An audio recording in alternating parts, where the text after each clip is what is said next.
What's up, everybody? Welcome to another Raid Shadow Legends video. Today we got the Mighty Ukko Champion Guide. Let's go. Let's get into this. So we got Mighty Ukko. He's a brand new fusion in the game and one of the best fusions of the entire year, I think, if not the best fusion of the entire year. We still got 3 more months to go, though. So, you know, we got to see what happens for the last 3 months. But this guy right here, what is he? Is he a pig? Is he a warthog? Hey, who's the pig? Are you talking to me? Uh-oh, they called him a pig. Are you talking to me? You know, the first thing that comes to mind is Pumbaa from Disney, the Lion King. Hakuna Matata. It means no worry. But let's take a look at this guy, man. Raid Shadow Legends is not over here making Pumbas. They're not over here copying other people. This guy is the Mighty Ukko, you know what I'm saying? He's got his own personality. He's got his own design. He's got his own everything. He's got some big balls right here, symbolism going on. All right, so the first thing I noticed about Mighty Ukko here in regards to his outfit is a lot of symbolism. He's got a lot of symbolism going on. He's got some tattoos right here of two like mugs of beer clanking. Could be root beer, who knows? Got some pretzels right here. This looks to be hops. This is an ingredient used in beer. So he has like some hops chainmail here, design. Got like a bag, probably full of hops. We got some pretzels. Like we got the beer mugs. This guy is definitely into beer. He's redhead. So I mean, is he German? Is he Irish? I'm not sure. But most definitely likes beer and pretzels so far. He's a snacky type guy. Let's take a look at this tattoo right here. Who's this? Like a piggy named Peggy. So he's got his main chick on his arm right there. So he's got this special like container on his back. It's pretty cool. At first I thought it was champagne because it's so bubbly. Maybe some Cristal, something special. He's got a lock on it. It's got a little special brew. It's got some pretzel symbolism on here some more. And then I was like looking at it going like, whoa, well, what is it? Is it a beer? Oh my god, we got a beer here. And then I went a little closer, and can you see words? I see the letters S-A-P-I-D-U-M, sapidum. We'll have to look that up and see the proper definition of this Latin word. Latin, guys. And then we got cervisium, C-E-R-V-I-S-I-U-M, or maybe A-M. All right, so that translates to tasty beer, and it looks to be a Pilsner, which is often considered or mocked as a fizzy yellow beer, and is often considered a very tasty brew. He definitely came in time for Oktoberfest, and he's another champion to add to the tavern for sure. I'm not sure what this is exactly. It could be like a shaker. Maybe he's a bartender, or maybe he has something to do with brewing and brews his own beer. Maybe he's a brewer. So, you know, I'm not sure exactly what this guy has to do with 100%. It could be a brewer. It could be a bartender. Maybe he just loves beer. He's just a connoisseur of the beer. But we got Yoshi the Drunkard. And I noticed there's like a similar vibe between the two. Like he kind of looks similar to Yoshi. Yoshi looks similar to him. And I imagine they both hang out in the same establishment. You know what I'm saying? Like Mighty Ukko and Yoshi the Drunkard, they're friends. They know each other. You know what I'm saying? Like, they hang out in the same place. If not, it's his place. So I'm going to go ahead and say this guy's a Furious Brewer right here. What he is. The Furious Brewer. He ain't got nothing to do with Pumbaa. Maybe it's his cousin or something. But this guy's definitely got some big balls. All right, let's take a look at Mighty Ukko's stats here. First, he's a Force Affinity Champion. Support. Sorry, I had to do it, man. He's a Support Champion. Got dad jokes, you know what I'm saying? Oh my god, who the hell cares? And then we got the stats down here. Let's go over the base stats. Support Champions do not hit very hard typically. They can provide damage, but, you know, that's not their primary objective or, you know, goal for being in the team. This guy's 18,000 HP for support champ. That's kind of low, to be honest. There's some more support champs out there with higher HPs. Attack, he actually makes up for it in the attack. He has pretty high base attack for a support-based champion at 1,200. Some of these support-based champions, maybe 800, 900 attack, they can go pretty low. 1,000, 1,200 is pretty decent. You know, upper-based champions, attack-based champions that do damage with high multipliers might have something like a 1,500 base attack, 16, 17 is like the high end. But like I said, 800 is kind of like the low end, so he's kind of in the middle. That's a decent attack. Defense, I would say, is the same. Pretty much in the middle when it comes to defense. Could definitely be lower. Could definitely be higher, like if it's a defense-based champion, like Iron Brago, for example, definitely higher. But when you're a support-based champion, you're kind of like even across the board here, which is what I'm seeing. And it seems to be more favored towards attack and defense. A little light on the HPs though, base HPs, but makes up for it with high base speed. 109 is not the highest, but it is pretty high. Definitely better than average. Crit rate, crit damage, resist is 30, accuracy is 10, so better than 0 like, Geomancer has. Shout out to Geo, one of my favorite champs in the game, but you're lacking accuracy, bro. Let's talk about where we built him for 1 second, because I feel like this is a very important decision when it comes to every single champion you have in your account in the game. So any champion can be used in multiple different areas. So you're going to have to decide where you want to primarily focus in the game, that champion. And I make this decision for every single one of my champions because I might have a guy who's like, focused on Ice Golem, for example, that I don't use somewhere else. You might be using that champion somewhere else instead of Ice Golem. So we'll have them built completely differently. But we'll both need an Ice Golem champion. We'll both need a clan boss champion. We'll both need a Hydra champion. Where am I going to stick this guy, and where's he going to get like double use out of him, right? Because I could primarily focus this guy in Doom Tower, Faction Wars, Hydra, but like we're going to make a good decision. So for me, I am primarily focusing this guy on Hydra. That's where he's number one going to be at. He's going to be a PvE champ for me with a minor focus on Doom Tower, Faction Wars, and 3 versus 3 arena. I think he's pretty good for the arena, but I think for me and my account specifically, that I have better champions more than likely to put in the arena in a 4-person team. So when it comes to 3 versus 3, I can definitely throw him on a team there. But for me specifically, I got better champions. You might not have better champions. You might not have better champions than this guy. He might be a great arena champion for you. If that's the case, I might focus my efforts there instead of Hydra. First and foremost, and then double them up on Hydra as well. Because basically, if you're going to run them in the arena and Hydra, you're going to have very similar stats. High accuracy, high resist, high speed. You know what I'm saying? You see the similarities, but the differences are going to be in the masteries, right? All right, so let's go over the total stats here real quick. Got 52,000 HP. Like I said, I'm not primarily focusing this guy on damage. So 2,600 attack. I'm trying to focus more on HP and defense here, speed, accuracy, and resistance. So we got 3,094 defense, 251 speed. This is 1 speed higher than the Iron Twins, level 15. So we can use them there as well. 32% crit rate, 243 resistance, 517 accuracy. And I want to point out the fact that I actually got this guy early. I didn't get this guy from the fusion. I still haven't fused him yet. So when I do fuse him very soon, probably in a couple days, I will be getting a second Mighty Ukko to stick into the faction guardians. So as soon as I get another not another Mighty Ukko, but another dupe to stick into the faction guardians to get that speed bonus, I'll probably +1 my Mighty Ukko. Straight up. I don't need 2 of them. I will definitely probably add the +1 to Mighty Ukko to make him more powerful. Going over the kit here, we have the A1 Ukko Smash, which is pretty amazing. The entire kit is really amazing, very unique. He's definitely one of the most unique champions in the game, especially when it comes to his passive. Ukko Smash attacks all enemies, has a 50% chance of placing a 50% decreased attack debuff for 2 turns. Very nice. Goes up to a 75% chance when booked up.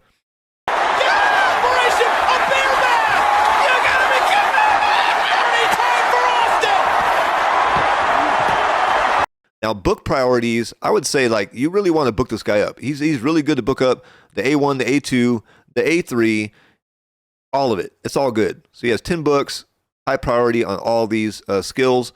Ukko's Fury, A2, attacks all enemies 2 times. Each hit has a 75% chance, 100% chance when booked up, to remove 2 random buffs from the target, places a block buffs debuff, and a 50% decreased accuracy debuff for 2 turns on targets that have no buffs after the attack. So very, very, very clutch debuffs here in the game. Yeah, Connor! That's a wrap. Get him out of here. Block buffs, decrease accuracy, absolutely clutch for any kind of big bosses in the game. Definitely for the Hydra. This guy is, man, wow. Only a 4-turn cooldown though, so you're not booking it down to 3, which is sad, but what can you do? I guess you have to have a flaw somewhere, right? And we have Ukko's Mercy, revives all dead allies with 40% HP, then places a block damage buff on them for 1 turn. Also places a 30% increased speed buff on all allies for 2 turns. Will place the increased speed buff even if there are no dead allies. So this ability right here, it's one of those types of abilities where it's I hate this on a auto run, especially when you're doing like the programming, because you can't like really program this to be anything that kind of makes sense. Like you're not going to, the AI is not going to use it intuitively like you would. So it makes for a great skill when you're auto playing. I mean, not auto playing, you're playing manual, like in the arena, for example, or Hydra or something. But when you're on auto, it's going to burn the increased speed buff on all of your allies first turn. Then you got to wait 4 turns for it to come back. And then somebody's going to die before then, and you're not going to have that revive available, which is going to be very unfortunate. Can you revive me now? So, you know, it's one of those things where I'd probably bring an increased speed buffer besides this guy and then just use it for the revive. I don't kind of like these buffs. I do like them, but I just don't like them. You know, it's got pros and cons. One of those champions like Ursula the Mourner has a skill like this, and it's just a very nice skill. It's got strength in and increased defense. But like you use it for the increased defense and strength in, and then all of a sudden one of your guys dies, and then, you know, it takes too long for it to come back around. She might die. You're in trouble. So it's just one of those things where it's a great skill, but it just has its drawbacks, especially when it comes to the AI and just using the skills on auto. So I think this is his priority when it comes to the AI as well. He'll use this first, then he'll go into the A2 and then the A1. So it's just one of those things to think about when it comes to the programming and just how you're using them. Then we have the passive skill here, Totem Warden, one of the most unique passives in the entire game. When it comes to stuff like this, it's like you want to collect a champion like this for that unique special ability. Totem Warden has a 50% chance of stealing 1 random buff from an enemy each time they receive a buff. Any stolen buffs become protected. Now, we need to test that. I am so interested in how this works. Now, if it works exactly how it reads, which in this game, a lot of stuff does not work exactly how it reads. You read it one way and it works a different way. And it's like the translation got lost somewhere along the way. But this one, I do believe, works exactly how it's written. Has a 50% chance, which is really low, it's kind of bad, of stealing 1 random buff from an enemy each time they receive a buff. So that means if they get 1 buff, you have a chance to get it. A 2nd buff, you got a chance to get it. A 3rd buff, you have another chance to get it. He can get all 3 buffs from a champion. Aura increases ally speed in all battles by 20%.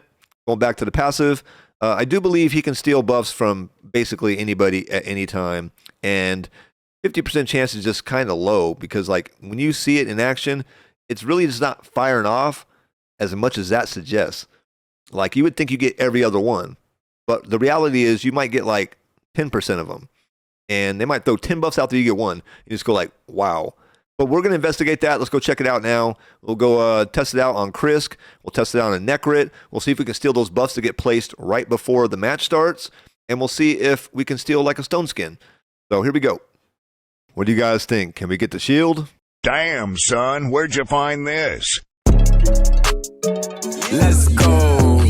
That shield doesn't belong to you. You don't deserve it. My father made that shield. Hey, we got the shield. That's pretty awesome to see. So we can get the pre-fight buffs, and we didn't get both of them. We only got 1. So that shows you that we're going like per attempt there, per person. All right, I feel like this is a great demonstration of what's going on with Ukko's passive here. So we got Totem Warden. You guys can see it's going off right here. Totem Warden P for passive. And we got the increased defense buff right underneath that. And that's exactly what it looks like. It says Totem Warden, and then you'll have the buff you stole right underneath that. And if there's 2 or 3 of them, it'll happen like one after another, after another, after another. So it'll do that for every single one of them. Right now we have a situation where Cardiel has put on the block debuffs buff on 2 of his people, and 2 of it got stolen. Then we have the increased defense being applied right now from Seeker, and we have 1 of those buffs being stolen. So more like a 25% chance at the moment. We fast forward a tiny little bit. You'll see it says right there, increase attack. We have the Totem Warden went off again. Now we have the increased attack buff stolen. It looks like we stole that buff from just 1 person, Skull Crusher.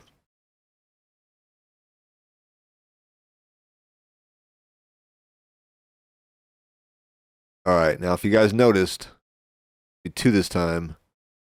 We got the counterattack right there. So the counterattack's been stolen. And now the unkillable. Looks like we stole an increased defense again.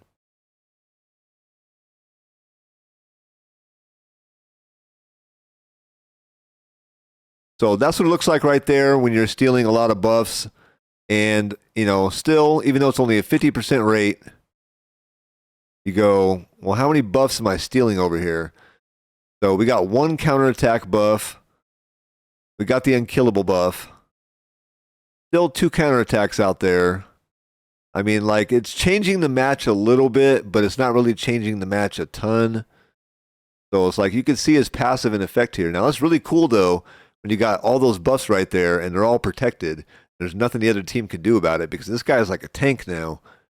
So basically, he's got the increased defense, the block debuffs, even a counterattack here, unkillable. I mean, there's nothing going to stop this guy from reviving everybody else, even if you kill them all, right? I just wanted to show off basically how the passive works here so we can get an understanding for what we're looking for the rest of the video. Let's take a look at some of the options for artifacts when it comes to the Mighty Ukko. I'm using 3 2-piece perception sets to get the most speed and accuracy possible, but that might not be the best sets for you, depending on what you're trying to use them at.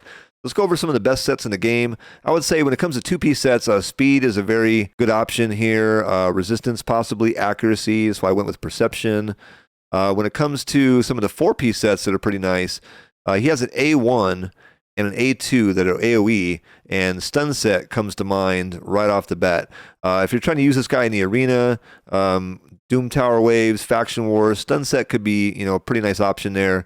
If you're trying to use this guy in, say, Hydra, clan boss, any PvE content for waves, maybe toxic set could actually, you know, be good. I think a toxic set here could be a good option. We have relentless, and in the same spirit of relentless, we have the reflex set here as well. So reflex and relentless can get you around to the A2 and A3 more often. That could be a nice option for you. When it comes to the frenzy set here, the more HP he loses, the more turn meter boost he gets, the more turns he gets. Another option right there. A regeneration set, if you were trying to keep this guy alive for as long as possible during waves, maybe you were trying to solo something. I haven't really tried to solo anything with them. Not sure if that's possible. But, you know, toxic set, regeneration could be, you know, something you could use for that. Stalwart set could be a pretty good option as well, especially for Hydra. Maybe doing like Hydra Nightmare, brutal, hard. Stalwart set and Iron Twins Tower, very good for that area as well. Immortal set could be a pretty good 2-piece. Any of the divine ones, divine speed, swift parry, deflection. These ones could also be decent. Untouchable is also an option if you're trying to go with the arena. So there's a lot of options here, to be honest. Stone Skin, I think, is one of the ones. If you're really trying to get into the arena, you might want to consider a 4-piece Stone Skin set to get the Stone Skin for at least 1 turn. And then pair that maybe with a perception set or something else. You know, those would work really well with them. I think his HPs are kind of low for the bolster set. Probably wouldn't go with that. He's not really a damage dealer, so instinct, stuff like that really doesn't make a lot of sense. Protection, he only has the speed buff. I wouldn't go with that. So, you know, there's definitely a lot of options for this guy. For me, you know, I might want to consider using something else different in the future, but for now, these stats right here work for me and is working out really well when it comes to Faction Wars, Arena, Hydra, and stuff like that. All right, when it comes to the stats, let's check out some of the stats on the weapons and items for the artifacts. We got accuracy, speed, resistance, and crit damage on the weapon. So I'd say speed, accuracy, resistance are all things, you know, prioritize. We got speed again, resistance, accuracy, crit damage on the helm. For the shield, resistance, accuracy, speed, defense. For the hands, I went with HP percentage, but you could easily just swap that in for defense percentage as well. And the substats, we have resistance, accuracy, speed, defense again. And we have a defense percentage chest piece. And again, that could be HP percentage, you know, it's kind of interchangeable. We have HP percentage, accuracy, HP, and speed on the substats. And then we have speed boots, accuracy, crit rate, resistance, and HP percentage on the substats. So I really wasn't going for damage. I was going for more survivability because there's a lot of areas in the game, you know, you want that revive to go off. It could be Hydra, it could be PvP arena, it could be, you know, somewhere PvE, like Iron Twins or a dungeon. So, I want to get around to that stuff faster and make them tanky, make them survivable. Okay, for the ring, we got a revenge ring so we can counterattack. Some of the time, really doesn't go off very often with 5%, but it is what it is. Still a chance to. We have attack based on the ring, and the only reason I did that is because I really don't have a place for a champion in the game to have a base attack ring like that with all those substats going to primarily defense. Except for Mighty Ukko here, so I think it made perfect sense for him. I'd prefer to use a defense or HP ring normally, but I felt like those substats were kind of right in his favor since he's attack based anyways. Then for the neck we have HP, and then we have defense, substat, resistance, accuracy, and crit damage as well. And for the last piece we have accuracy for the banner. We have speed, attack, HP, and flat defense for the substats there. Like I said, total stats, you're looking at them. All right, let's go over the different blessings for Mighty Ukko and what you might want to use them for depending on the situations. So I think when you have a legendary champion, you really are focused on the legendary blessings. So when it comes to the legendary blessings, I'm looking at these, and there's not a lot, to be honest, that really is appealing besides the defensive-based ones. So I think Polymorph makes a lot of sense if you're working in the arena. This one would most definitely be on top of my radar. Brimstone seems to be a very good option when it comes to doing PvE content. I would definitely look into this one. Also would apply in the arena as well. Life Harvest, not really something that appeals to me that much. Soul Reap, he doesn't hit very hard. He's not going to be triggering this very often. It could be an option though, especially for the arena. Temporal Chains. Now you would think there's a good synergy here with this one because they kind of do, this does something similar as he does. Like you're going to stick him in the arena, for example, against a team that does a lot of buffs, so you can steal those buffs. But at the same time, I don't feel like Temporal Chains is a good synergy with them because what's happening here is it says decreases enemy speed by 2% for each active buff up to 6%. Now, you're going to want to steal all those buffs, so you don't want them to actually be buffed, So if they're losing their buffs, then this is not going to be applied. And then let's say, for example, you have them at 6-star here. Instantly decreases the turn meters of all enemies by 15% whenever any enemy receives a third active buff. Now, I know in the arena, say if you could put on 12 buffs on the team and maybe Ukko steals one. So it is most definitely going to decrease the turn meters of some people because he just doesn't steal enough buffs to really affect this for everybody. But he is affecting it, and he's affecting it negatively. Anybody else in the game you put against Iffy, they all get 3 buffs, and they get to decrease turn meter. Ukko is going to put randomness into that. He's going to add RNG to this. So this won't apply sometimes, which I think is a very poor synergy when it comes to a team that has him on it. I would never give him Temporal Chains. I don't think it's a very good blessing for him. Now, Ward of the Fallen, different story. Anything that's going to protect him and keep him alive longer so he can revive your rest of your teammates is amazing because I'm going to tell you right now that he's kind of dying for me in the arena first. And that's kind of not what you want, unless there's a hegemon on the team or something like that. So, I prefer to keep that guy alive. He needs to be alive so he can live and provide some damage, utility, and support when it comes to reviving. Intimidating Presence, top of the list. Definitely strengthen your team's aura, weakens the enemy's aura. Top of the list, top of the list. You get defensive-based traits here too. Defense, HP, and resist. Top of the list. Lightning Cage as well. If this ain't a perfect synergy with the dude, if not overkill, I don't know what is. You know what I'm saying? He's got another chance to keep buffs on him, which are protected from his own team's buffs, because he's going to protect every single buff he steals. You don't need this for that. Those are all protected. But it is a little bit of bonus damage as well. So this one I feel like it synergizes with them, but it also is a little bit overkill. It's not a good synergy either. Probably would avoid this one, and I would probably go with Ward of the Fallen, Polymorph, or Brimstone, just depending on what area of the game I'm using him in. PvP content here, PvE content here, PvE or PvP here. So it just depends on what you think. But these are probably the best blessings as far as the legendary ones go for them. I wouldn't use any of these ones necessarily. I don't see the point in it. Possibly Heaven Cast. Now, having the decrease attack, ignore some resistance. If you don't have enough accuracy, this one might be, you know, something that you consider. Faultless defense as well. I mean, if you're fighting a lot of Hefraks in the arena or Kanderfons or something, you know, this one might be something you want to look into. Besides that, you know, I think like that's it for him. It's going to be the ones that I'm looking for here mainly. All right, so let's go over the masteries real quick. Now, when it comes to masteries, you're going to have to like, you know, decide where you want to put this guy, how you want to mastery him up, and what masteries are going to make sense for you.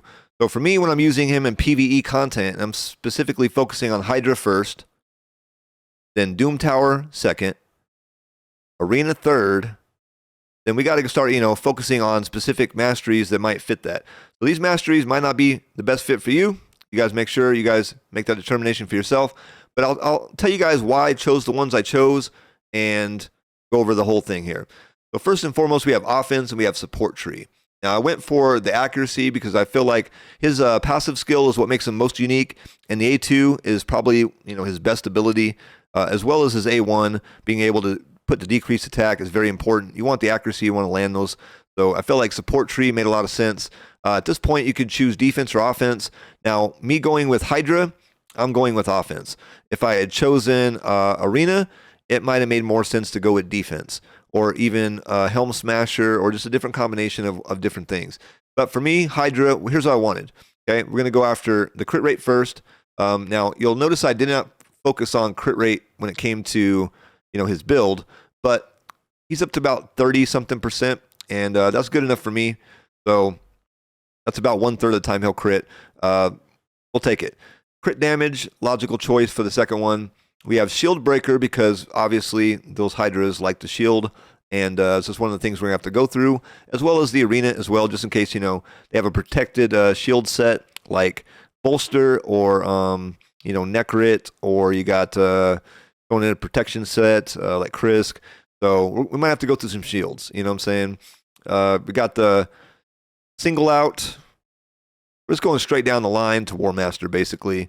You could have went for Giant Slayer if you wanted to. You know, to me, I feel like this is more reliable. It goes off a little more, and even though he double hits on the A2, I kind of feel like if I get a single hit on this one, it's just as better situation all around overall than just getting that one double hit every once in a while.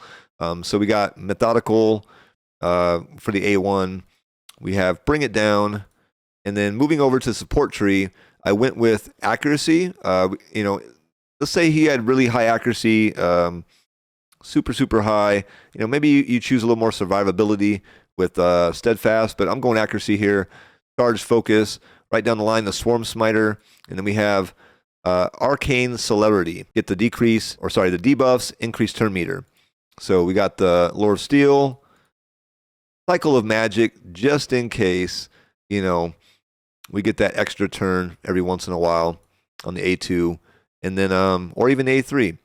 And Sniper, so we get a 5% extra chance. You know, I'm hoping this applies to the passive. So it goes from a 50% chance to a 55% chance, which to me tips the scales in our odds, in our favor. And, you know, that's what I'm looking for here. I'm not sure if this actually applies, so don't quote me on that. But I am just guessing for the sake of, you know, it working. If it does work, I have it. If it doesn't, you know, we could go with something else, obviously. We have to test that in the future, or maybe get an official response from Plarium if we can, which is doubtful in my opinion, but, you know, you never know. We'll find out if this works. If we don't, oh well. Master Hexer, 30% chance to extend the duration of any debuff cast by the champion by 1 turn. Not extend all these other ones, basically CCs, and very nice there. You know, I like it. We get the extra block damage, or sorry, we get the extra block buff, debuff turn, and decrease accuracy, decrease attack. Very nice. What is there not to like when it comes to Mighty Ukko and the Hydra? Everything about his kit just screams amazing when it comes to the Hydra boss. You got the passive there to steal the buffs.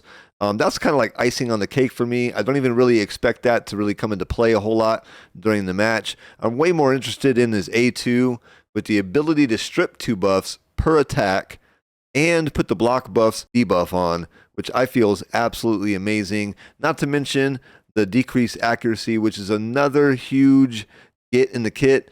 And the A1 with the decreased attack, I mean, Everything about it is just super, super awesome. So, first and foremost, anybody that has block buffs, debuff, has a special place in my heart when it comes to the Hydra boss. I just love blocking the buffs. I don't like having them on the Hydra boss at all. I don't want to strip them off. I don't want to do anything like that. I don't want to steal them. I just want to get rid of them, block them, make sure he doesn't get them at all in the first place. That way we have a nice smooth run. You know what I'm saying? So let's go ahead and check out the actual run. We'll fast forward it. We'll get to the end, check out the score, and move on to some of the other areas of the game. But Hydra, absolutely top tier when it comes to the block buffs, debuff. There's always a spot on the team for a person like that. Ukko was one of my top ones before, and I think she's just been replaced by Mr. Ukko, the mighty, mighty Ukko.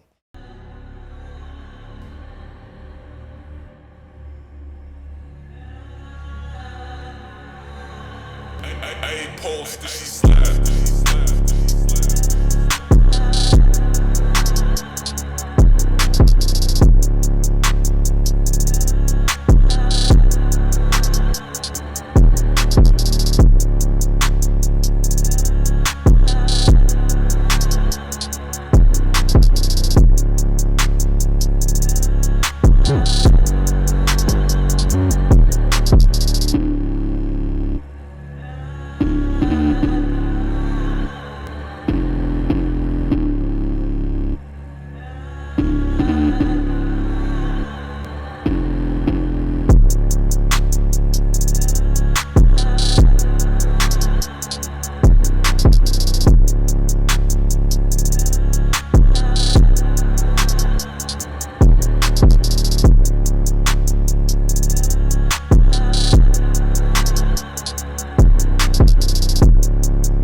As we can see, it's a pretty easy one key for the Hydra hard with Mighty Ukko in the squad. He does provide some damage here, even though he's primarily here for the block buffs, debuff, and the buff strip, which is pretty awesome. When it comes to the Iron Twins Fortress, Mighty Ukko is a pretty good character for that, for sure. He has the decreased attack in the A1, and he has a decreased accuracy on the A2, although he does put the block buffs, debuff there as well, which is unneeded and takes up a spot. So, he's not my best champion for the Iron Twins Tower, but he is definitely a good champion for the Iron Twins Tower if you have nobody else to consider. For me, he ends up taking a spot from Archbishop Pinthroy, who provides a heal, a shield, increased accuracy buff, and I could put Siffy or somebody else in his spot as well to provide a lot more survivability to the team. When I'm using Geomancer primarily for my damage and the Brimstone New Blessing. So when it comes to those two things, if he's not providing those two things, he's either, helping the team stay alive or providing some support, which is exactly what he's there for. So he does have the revive, he does have the speed increase buff, so he is definitely useful. If you don't have better champions, he is very, very good for the Iron Twins Tower.